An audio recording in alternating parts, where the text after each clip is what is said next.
여러분은 오늘 무슨 생각을 갖고 이 자리에 오셨습니까? 그 생각은 여러분의 생각입니까? 우리가 늘 생각 속에서 살아가고 또 그 생각이 중요함은 우리 행동이 그 생각을 따라가기 때문에 중요합니다. 성경에 보면 생각이라는 말과 마음이라는 말이 많이 나오는데 같은 뜻입니다. 용례에 따라 또는 문맥에 따라 차이가 조금 나지만 같은 의미죠. 우리는 생각을 잘 다스려야 된다고 또 생각을 잘 해야 된다고 그런 얘기를 많이 듣습니다. 왜냐하면 우리 행동이 그 생각을 따라가기 때문에 그렇습니다. 잠언 4장 23절에도 무릇 지킬 만한 것보다 더욱 내 마음을 지키라. 생명의 근원이 그 마음에서 난다. 이렇게 말씀을 하고 있죠. 우리가 그 마음 혹은 생각 관리를 잘 못하면 인생을 아주 잘못된 곳으로 이렇게 가지고 갈 수도 있습니다. 그러나 그 생각을 바르게 하면 하나님께서 엄청난 축복으로 우리한테 갚아주시기도 합니다. 그래서 오늘 그 2019년 새해 첫 주일을 맞이해서 우리 생각에 대해서 좀 생각해 보려고 합니다.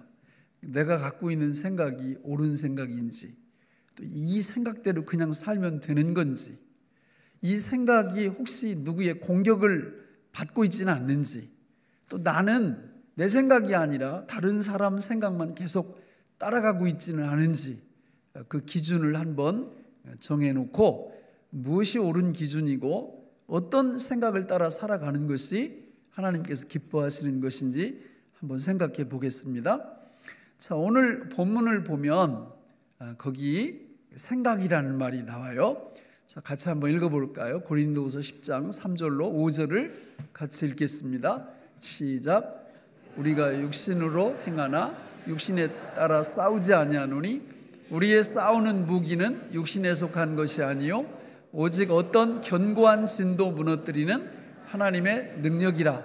모든 이론을 무너뜨리며 하나님 아는 것을 대적하여 높아진 것을 다 무너뜨리고 모든 생각을 사로잡아 그리스도에게 복종하게 하니. 맨 끝에 모든 생각을 사로잡아 그리스도에게 복종하게 하니, 복종해야 한다, 그런 뜻이에요.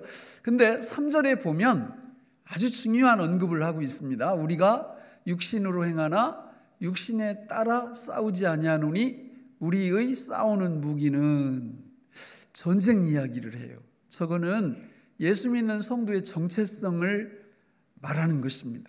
우리가 누구예요? 싸우는 사람들이에요. 우리가 누굽니까? 군인들이에요.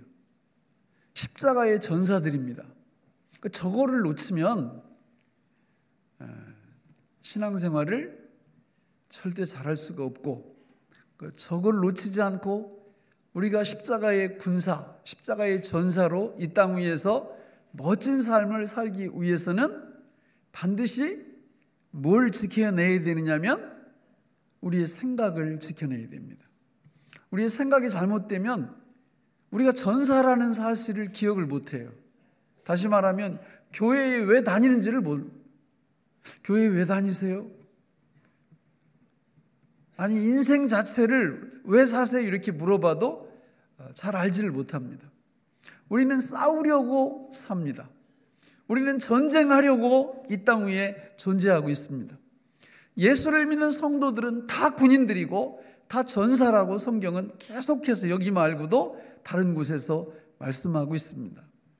그러니까 예수를 믿고 교회에 다니면서 내가 전사다, 군인이다, 이런 생각을 하지 않고 다닌다면 둘 중에 하나죠. 구원 받지 않았든지 아니면 구원은 받았어도 너무 어린 아이라 그럴 수 있어요. 우리 아이들을 이렇게 낳고 그 아이가 한 20살 이 정도 클 때까지는 원래 철이 없어요. 잘 모릅니다. 그 인생도 잘 모르고 그냥 노도광풍의 시대를 막 이렇게 살잖아요. 이제 그렇게 살죠.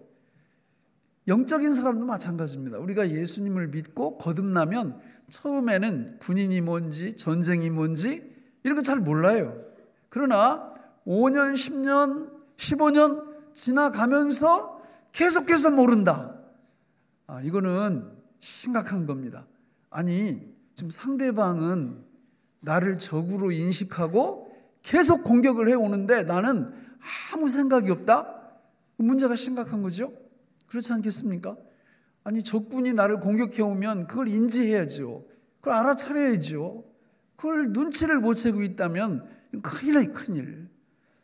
에베소서 6장 10절로 20절에 쫙 보면 거기 우리의 원수가 누군지 적이 누군지 분명히 나오는데 우리 10절 11절만 읽어볼까요? 시작. 끝으로 너희가 주 안에서와 그 힘의 능력으로 강건하여지고 마귀의 간계를 능히 대적하기 위하여 하나님의 전신갑주를 입으라. 자, 저기 보면 누가 우리의 적입니까? 마귀가 우리의 적입니다. 그 마귀는 우리가 공격을 하든 않든 우리를 공격해요. 그것도 아주 비겁하게 간계를 써서 우리를 공격해 들어옵니다. 그러니까 저런 걸 모르면 당하는 줄도 모르고 당하는 거예요. 당하는 줄도 모르고 당하면서도 그걸 몰라. 그게 너무 안타까운 거죠. 그 당하는 걸 그래도 알면 희망이 있죠. 내가 마귀에게 당했구나. 마귀의 공격에 내가 넘어졌구나. 이걸 알면 희망이 있는 거예요. 근데 아예 그 자체를 모른다면 그 불신자죠. 불신자들은 모릅니다. 불신자들은 마귀가 그들을 사로잡아서 지옥으로 끌고 가는데도 그 사실을 몰라요. 우리는 평화를 원합니다. 평화는 좋은 것입니다. 그러나 마귀와의 평화는 없습니다. 성경에서 보면 마귀와의 평화는 없어요. 이 세상도 마찬가지예요. 평화가 좋지요. 그러나 무조건적인 평화는 생각해 봐야죠. 따져 봐야죠. 그 평화가 무슨 평화인지. 영적으로는 더 마찬가지예요. 사단과는 절대 평화할 수 없어요. 왜? 사탄이 우리하고 평화하질 않아요. 우리를 계속해서 공격해 들어옵니다. 근데 예수님을 5년, 10년, 20년 믿었어도 우리의 적이 누군지 원수가 누군지 이거 모르면 성경 히브리서 5장 이렇게 설명하죠. 같이 읽어볼까요? 때가 오래되었으므로 너희가 마땅히 선생이 되었을 터인데 너희가 다시 하나님의 말씀의 초보에 대하여 누구에게서 가르침을 받아야 할 처지이니 단단한 음식은 못 먹고 젖이나 먹어야 할 자가 되었도다. 이는 젖을 먹는 자마다 어린아이니 의의 말씀을 경험하지 못한 자요. 늘 뭐만 먹었어요? 교회 다니면서? 젖만 먹었어요. 단단한 음식을 못 먹었어요. 그래서 교회가 뭔지 잘 몰라요. 교회는 영적 전사들의 공동체예요. 사단과 싸우는 영적 전쟁에 군인들이 모이는 공동체가 교회입니다. 그 교회는 이 땅 위에서 해야 될 일이 분명해요. 왜? 우리의 주님이신 예수님께서 어떤 일을 하셨는지를 보면 교회가 따라가야 될 일이 뭔지 분명합니다. 히브리서 2장 14절 이하에 보면 같이 읽어볼까요? 시작. 자녀들은 혈과 육에 속하였음에 그도 또한 같은 모양으로 혈과 육을 함께 지니심은 죽음을 통하여 죽음의 세력을 잡은 자 곧 마귀를 멸하시며 또 죽기를 무서워함으로 한평생 매여 종노릇하는 모든 자들을 놓아주려 하심이니. 두 가지죠. 예수님이 이 땅에 오셔서 하셨고 지금도 하고 계시고 재림하실 때까지 계속 하실 일. 첫째는 마귀를 멸하시는 일을 계속합니다. 두 번째는 마귀에게 사로잡혀서 영원한 멸망으로 처하는 그 사람들을 건져내는 일을 예수님은 계속하고 계세요. 우리가 예수 그리스도의 제자가 되었습니다. 하나님의 은혜로. 그러면 우리가 이 땅 위에서 교회의 사명이 뭡니까? 예수님이 하신 거 하면 되는 거예요. 마귀를 공격하고 마귀가 하는 일을 잘하지 못하도록 방해하고 하는 그 일을 누가 해야 된다고요? 교회가, 성도가 해야 됩니다. 따라서 이 땅 위에 교회가 저 일을 하지 않는다면 교회로서의 기능을 잃어버립니다. 그런 교회는 사라집니다. 선교사가 선교하러 나가서 영혼 구원을 하지 않고 다른 짓을 하면 그 선교사는 오래 그 자리에 있을 수 없습니다.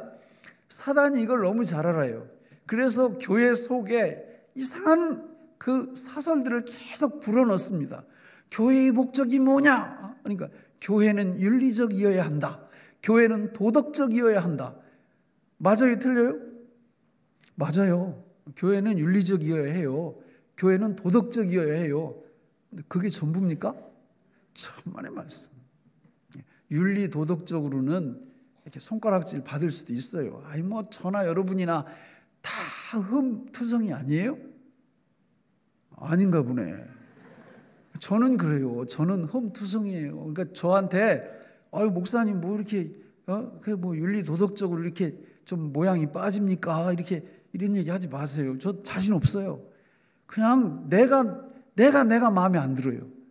하나님 말씀 앞에 좀 멋지게 좀 살았으면 좋겠는데 넘어질 때가 너무 많아.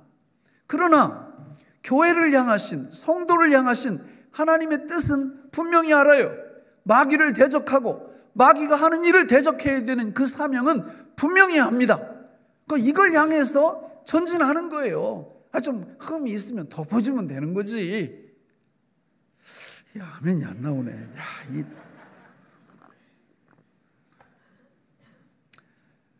저도 여러분 다 덮어줘요.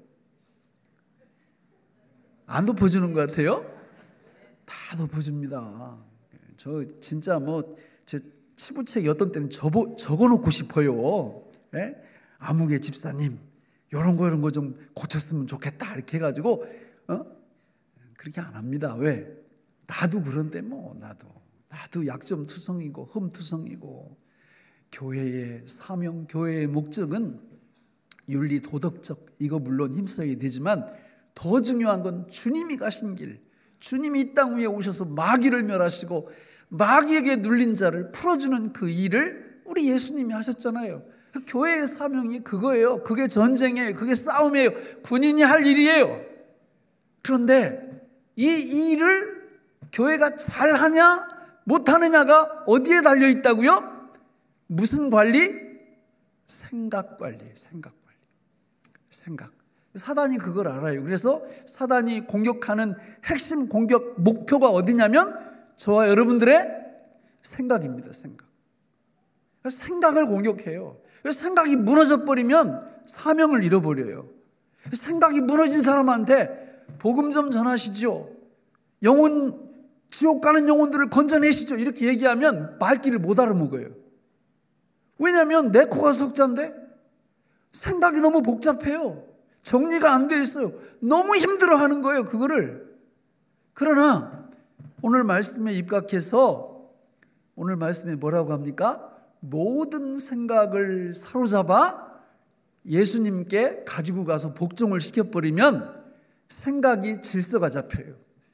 그래서 내가 지금 어디에 서 있는지, 무슨 생각으로 살아가고 있는지, 또 무슨 생각을 하면서 살아가야 될지를 분명히 알게 됩니다. 사단은 요걸 사단도 알아요. 마귀도. 그래서 성도들의 생각을 계속 공격하는 겁니다. 어떤 때는요 막 엄청 생각의 덩어리가 커. 그 큰 생각이 나를 엄습해 옵니다. 나를 공격합니다. 그러면 그 생각에 한번 맞으면 생각이 비틀비틀거려요. 다른 생각할 여력이 없어요. 예를 들어서 제일 가까운 데 계신 분들이 성가대니까 이분은 제가 예를 드는데 좀 찔리더라고요. 왜냐하면 진짜 그런 분 있을까 봐.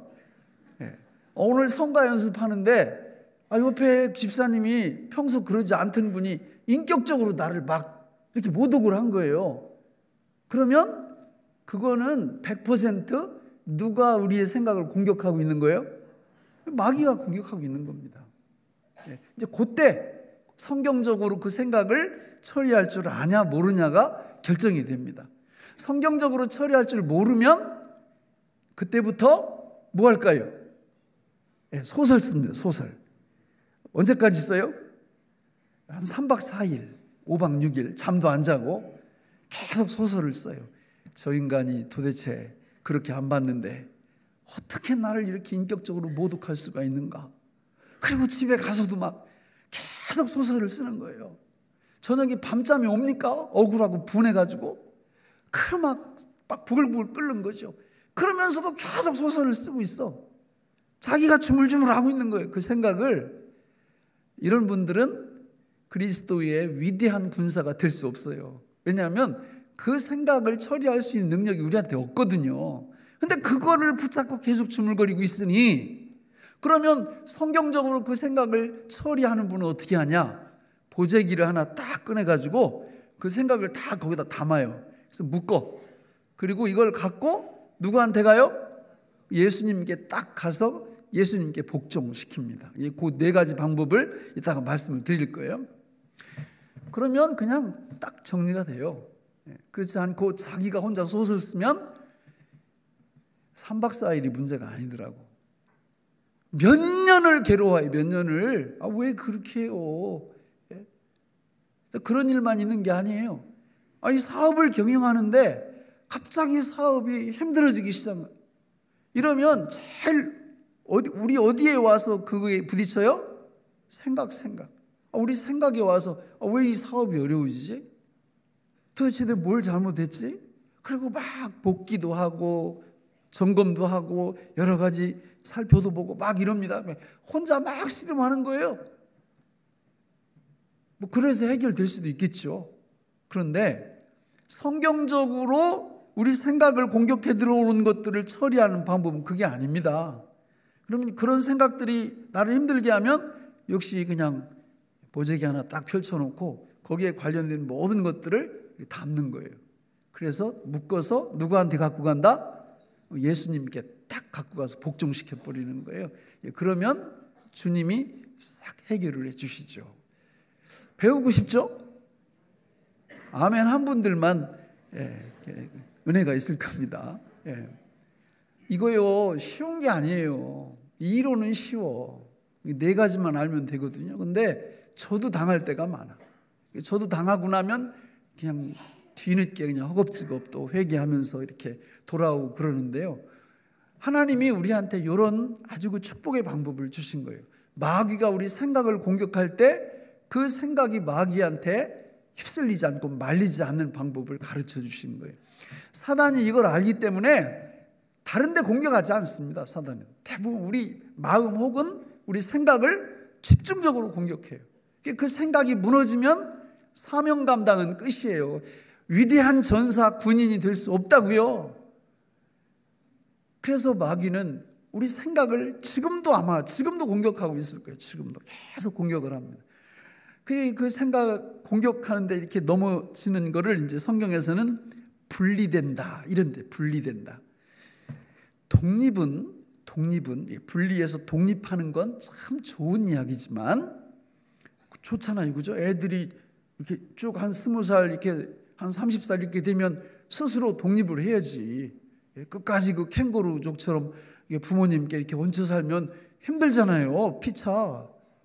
나라도 마찬가지 아니에요? 나라도 일본한테 우리가 식민지로 이렇게 독립하지 못하고 살 때 얼마나 힘들었어요. 너무 힘든 상황 아니에요? 그래서 일반 독립은 다 좋은 건데 누구로부터 독립하는 건 안 된다? 예수님으로부터 독립하는 건 절대 안 됩니다. 세례의 의미가 뭐예요? 연합이에요, 연합. 성찬의 의미가 뭡니까? 그것도 연합이에요. 연합이에요. 요한복음 15장 우리 4절 5절만 같이 한번 읽어볼까요? 거기 뭐라고 말씀하시는지. 요한복음 15장 4절 시작. 내 안에 거하라. 나도 너희 안에 거하리라. 가지가 포도나무에 붙어있지 아니하면 스스로 열매를 맺을 수 없음 같이 너희도 내 안에 있지 아니하면 그러하리라. 나는 포도나무요 너희는 가지라. 그가 내 안에 내가 그 안에 거하면 사람이 열매를 많이 맺나니 나를 떠나서는 너희가 아무것도 할 수 없습니다.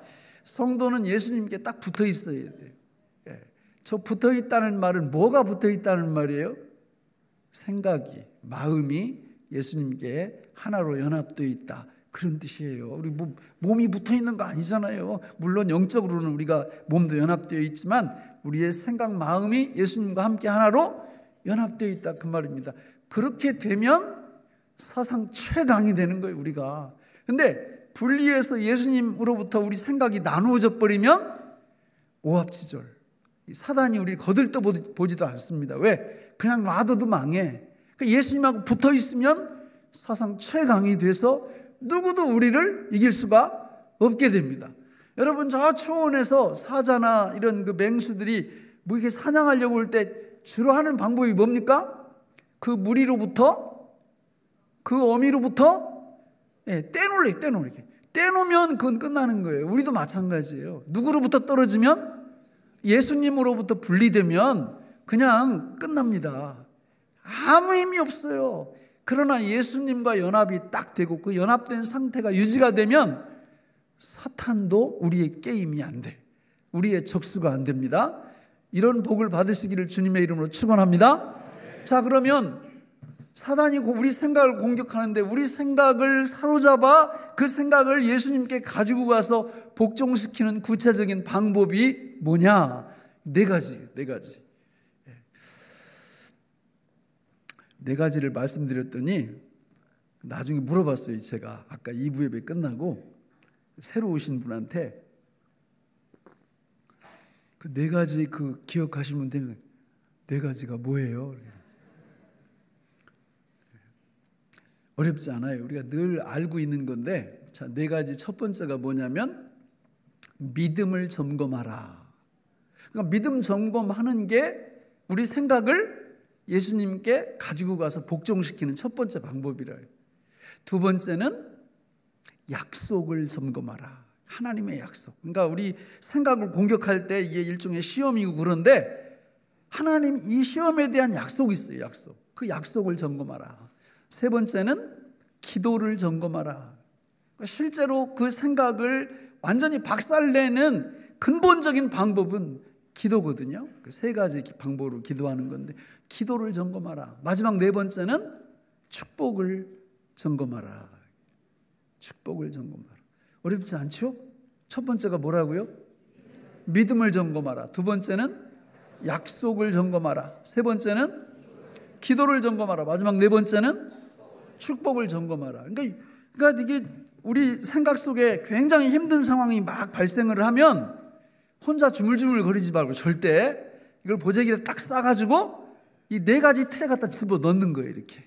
그러면 그 자체가 모든 생각을 사로잡아 그리스도에게 복종하게 하는 효과를 가져온다 그 말이죠. 자, 한번 볼까요? 하나씩 간단하게. 자, 아니 그 김 집사님이 막 나한테 비인격적으로 이렇게 막 대우를 했어요. 너무 힘든 거예요, 마음이. 그러면 첫 번째로 뭘 점검하라고요? 믿음을 딱 점검하는 거예요. 그게 이제 고린도전서 10장 12절에 나오는데 우리 같이 한번 읽어볼까요? 12절만 시작. 그런즉 선줄로 생각하는 자는 넘어질까 조심하라. 예, 거기 12절만. 저 믿음에 대한 이야기는 저거 말고도 이제 저건 연결돼 있어. 저기다 써놓은 거고, 뭐 마가복음 9장 23절, 빌립보서 4장 13절, 하여튼 엄청 많습니다. 히브리서 13장 5절, 히브리서 11장 6절, 고린도후서 13장 5절. 이 믿음에 대한 말씀은 엄청나요. 믿음은 하나님을 신뢰하는 거죠. 하나님이 내 편임을, 언제나 나와 함께 하심을, 내가 그분을 신뢰하고 있음을 정말 확인해야 되는 거예요. 그 확인을 해보세요. 그런즉 선줄로 생각하는 자는 넘어질까 조심하라. 왜 넘어지는 겁니까? 우리가 믿음 없으니까 넘어지는 거예요. 믿음 없으면 교만해지거든요. 겸손할 수가 없어요. 믿음이 없으면. 나는 아무 능력이 없고 모든 능력은 하나님께 있습니다. 이 믿음이 딱 있어야 어떤 생각이 내 머릿속에 들어와도 다 이겨낼 수가 있는데, 내가 믿음이 없어져 버리면 순간적으로 교만해져 버려요. 그래가지고 이제 김 집사님이 그러면 무슨 생각이 툭 튀어나가느냐면, 사람을 감히 뭘로 보고, 뭘로 보긴 뭘로 봐요. 진흙덩어리로 보지. 그러니까 내가 겸손하면 아무 상관없어요. 원래 진흙으로 만들었잖아요, 우리 하나님이. 그죠? 그러니까 별로 뭐 상처도 받지도 않아. 그냥 너끈히 받아냅니다. 믿음을 점검해. 믿음을. 내가 진짜 하나님을 믿고 있는가, 하나님을 신뢰하고 있는가, 그분이 나의 아버지인가, 그 믿음을 딱 점검을 하고, 두 번째는 뭘 점검한다고요? 약속. 그래서 그 13절에 약속이 나와요. 고린도전서 10장 13절 같이 읽겠습니다. 시작. 사람이 감당할 시험 밖에는 너희가 당한 것이 없나니 오직 하나님은 미쁘사 너희가 감당하지 못할 시험당함을 허락하지 아니하시고 시험당할 즈음에 또한 피할 길을 내사 너희로 능히 감당하게 하시느니라. 인간관계 혹은 이 세상 속에서 어떤 큰 생각들이, 나를 괴롭히는 생각들이 내 생각을 공격하면요, 갑자기 멘붕이 올 수 있어요. 그러나 저 네 가지 틀 속에 들어가서 하나님의 약속을 점검을 해보면 내가 감당할 수 없는 시험이 나한테 올 수 있다 없다? 하나님이 허용을 안 하신다는 거예요. 안 와요. 그러니까 다 감당할 수 있는 겁니다. 내 느낌, 내 감정이 감당할 수 없다고 생각하는 거지 실제로는 다 감당할 수 있어요. 믿습니까? 감당할 수 있을 뿐만 아니라 감당할 수 없는 것이 혹시 왔을 경우에는 하나님이 무슨 길을 내신다고요? 피할 길을. 끝난 거 아니에요? 피할 길을 그분이 딱 열어주시는 거예요. 그러니까 약속을 확인하는 거예요. 약속을 점검하는 거예요. 두 번째로. 예? 자, 이제 세 번째. 뭘 점검하라? 기도를 점검하라. 빌립보서 4장 6절 7절 같이 읽어볼까요? 시작. 아무것도 염려하지 말고 다만 모든 일에 기도와 간구로 너희 구할 것을 감사함으로 하나님께 아뢰라. 야, 거기까지만. 자, 거기 보면 기도와 간구로 너희 구할 것을 감사함으로 하나님께 아뢰라. 원래 기도하면 그 안에 간구도 있고 감사도 있고 다 들어가요. 그런데 성경에 기도와 간구가 같이 나와버리면 의미가 달라집니다. 세 가지를 갖고 기도하라는 거예요. 세 가지 방법으로. 첫 번째는 기도하라는 거예요. 기도. 염려하지 말고 기도하라. 이 기도는 어떻게 하는 거냐? 일어났던 모든 일들을 하나님께 말씀드리는 거예요. 그 기도예요. 그러니까 예를 들어서 김 집사님이 그 인격을 나한테 모독했잖아요. 그러면 그거를 하나하나 얘기를 누구한테 다 드린다? 박 집사님한테 전화로 드리는 거예요. 그죠? 예. 이제 볼장 다 보는 겁니다. 그럼 이제 막 골문 데다가 상처에다가 막 식초를 붓는 효과를 가져오죠. 이게 사람한테 얘기하면 안 돼요. 그냥 하나님께 다 얘기를 하는 거예요. 그게 기도예요. 그거 쉽지 않습니다. 대부분 그냥 전화를 먼저 들지 이렇게 누구한테 이렇게 아니 세상에 그럴 수가 있어 막 이러면서 이러지. 그런 분들은 이제 생각이 공격당해가지고 그리스도의 위대한 전사가 될 수 없어요. 하나님께 다 말씀을 드리는 거예요. 사업이 어려워졌다. 이거 뭐 특별한 일도 없는데 어려워졌지? 그러면 다 말씀드리는 거예요. 그거를 그대로. 그게 뭐라고요? 그 기도예요. 간구는 뭐냐? 그 상황 속에서 내가 응답받기를 원하는 내용을 하나님께 말씀드리는 거예요. 그게 간구입니다. 하나님, 김 집사님이 저렇게 했는데 제가 너무 힘들어요. 그러니까 오늘 해가 지기 전에 저분이 나한테 와서 무릎 꿇고 빌게 해주세요.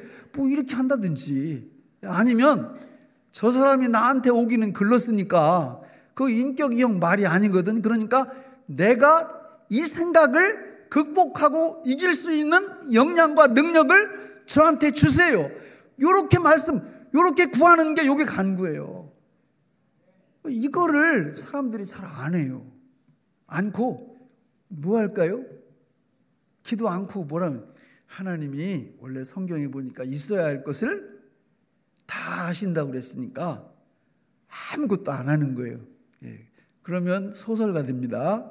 예. 그러면 소설가 돼요. 이제 밤잠 못 자고 소설 쓰고 너무 힘들어요. 그 생각을 이겨낼 수가 없어요. 사단이 생각을 계속 공격하는데 이겨낼 수가 없어요. 그러나 주님 앞에 기도하고 간구하면 하나님께서 역사를 일으키시거든요. 그리고 세 번째로는 요 두 가지를 뭘로 구하라 그랬어요? 감사함으로. 감사는요, 하나님이 신뢰의 최고 수단이에요. 하나님께서 내가 기도하고 간구하는 것들을 응답해 주실 줄로 믿고 감사하는 거거든요. 이렇게 될 때 7절의 기적이 일어납니다. 7절 빌립보서 4장 같이 읽어볼까요? 시작.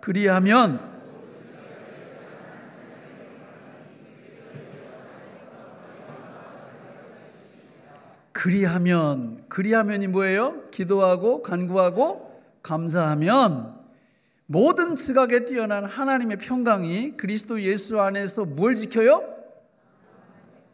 그럼 사단이 공격한 보람이 있어요? 없어요? 없어요. 헛쓰고 하는 거 헛쓰고. 근데 그게 헛쓰고냐? 아니에요. 사단이 공격하는 것도 알고 보면 하나님이 우리를 축복해 주시려고, 진짜 이게 우리가 IQ 150도 안 되는 머리 가지고 하나님의 그 위대하신 섭리를 다 이해한다는 게 쉽지는 않아요.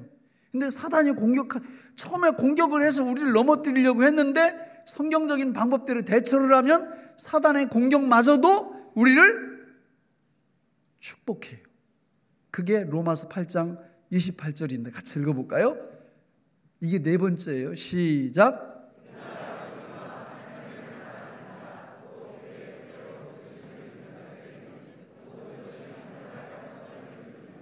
합력하여 뭘 이룬다고요? 자, 우리 첫 번째, 우리가 하나님 앞에 우리의 모든 생각을 사로잡아서 복종시키는 첫 번째 방법이 뭐라 그랬습니까? 믿음 점검. 두 번째, 약속 점검. 세 번째, 기도 점검. 네 번째, 축복 점검. 축복이 뭐예요? 모든 것이 합력하여 선을 이룬다는 게 축복인데, 저게 뭐냐? 무슨 얘기냐? 29절로 30절에 그 축복의 본질이 나와요. 같이 읽어보겠습니다. 로마서 8장 29, 30 시작. 하나님이 미리 아신 자들을 또한 그 아들의 형상을 본받게 하기 위하여 미리 정하셨으니 이는 그로 많은 형제 중에서 맏아들이 되게 하려 하심이니라. 또 미리 정하신 그들을 또한 부르시고 부르신 그들을 또한 의롭다 하시고 의롭다 하신 그들을 또한 영화롭게 하셨느니라. 저거 딱 보시면 뭐가 딱 생각이 나야 돼요. 예수 그리스도를 통해서 하나님이 우리를 누구 삼아 주셨다는 거예요. 저기 골든 5 체인이 나와요. 황금 5개의 황금 사슬이 하나님이 우리를 미리 아시고 정하시고 부르시고 의롭다 하시고 영화롭게 하셨다. 이러면 제자 훈련한 분들은 이게 딱 나와요. 저거 뭐예요 저거? 무슨 서정? 무슨 순서? 구원의 순서 중에서 지금 3개가 지금 나와 있잖아요. 가장 중요한 칭의가 나오고 영화가 나오고 하나님이 부르셨다는 소명이 나오고, 우리가 9단계 배웠죠 옛날에. 뭐 소명, 중생, 회심, 신앙, 칭의, 성화, 수양, 견인, 영화 뭐 이런 거 배웠잖아요. 그 얘기를 하고 있는 거예요. 사단이 우리 생각을 공격해가지고 내가 하나님의 방법대로 그것을 딱 쳐내면 하나님이 우리 마음에 평강을 주실 뿐만 아니라 우리 정체성이 무엇인지를 가르쳐 주시는데, 정체성이 뭐라는 거예요?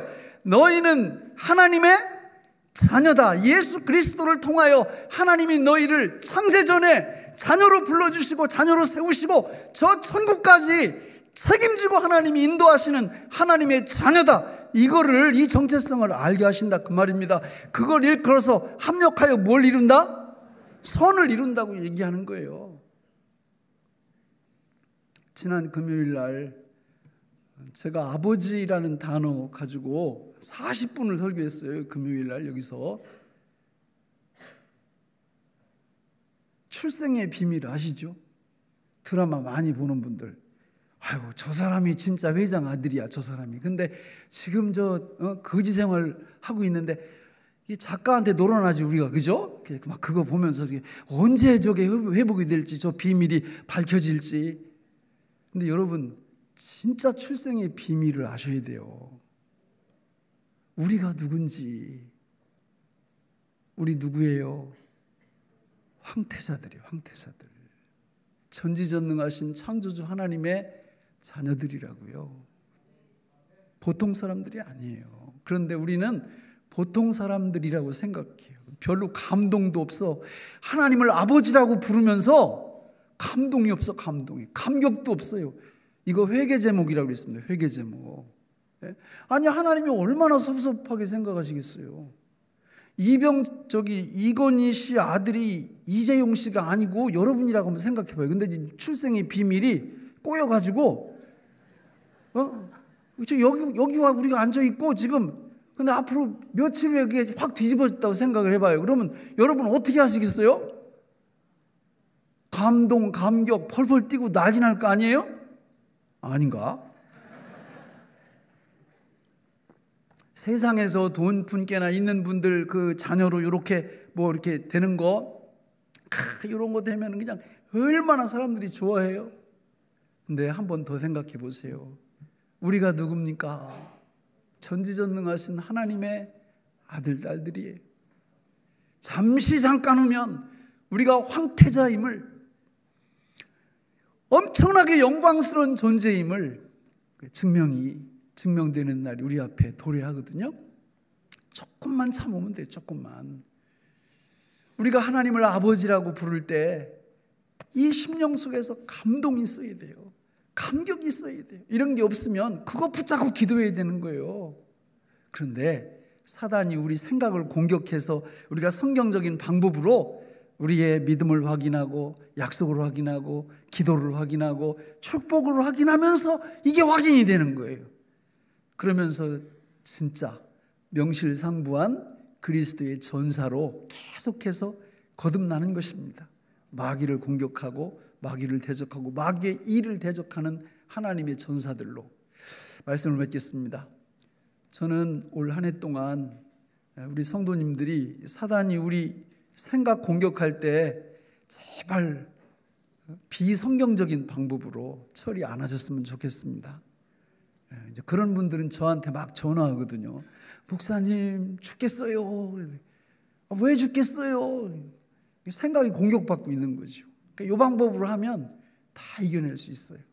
그리고 오히려 그런 어려움에 처해 있는 분들을 도와줄 수 있습니다. 이런 축복의 삶을 살아가시기를 주님의 이름으로 축원합니다. 기도하겠습니다. 하나님 아버지, 오늘 우리에게 주신 이 말씀이 생명의 양식이 되게 하여 주옵소서. 예수님 이름으로 기도하옵나이다. 아멘.